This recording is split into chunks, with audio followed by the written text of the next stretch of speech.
Subscribe કરો અમારી news ચેનલને અને બેલ આઇકોન ક્લિક કરવાનું ભૂલતા નહીં. સુરતના કતારગામ વિસ્તારમાં સરાજાયેલ યુવકની કરપીને હત્યા કરાઈ. તીક્ષ્ણ હત્યાના ઘા ઝીકી યુવકની કરાઈ હત્યા. પ્રભુનગર પાસે આવેલ સાઈ બાબા મંદિર સામે યુવકની હત્યા કરાઈ. પોલીસે સૌને પીએમ અર્થે ખસેડી વધુ તપાસ હાથ ધરી છે.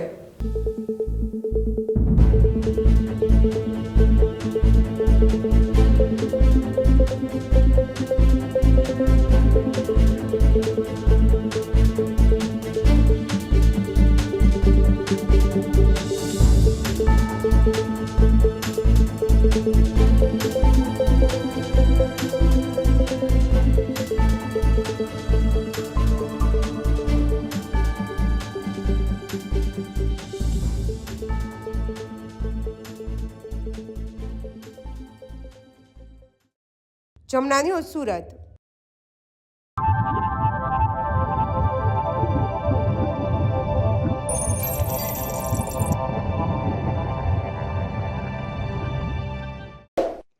સબસ્ક્રાઇબ કરો અમારી ન્યૂઝ ચેનલને અને બેલ આઇકોન ક્લિક કરવાનું ભૂલતા નહીં.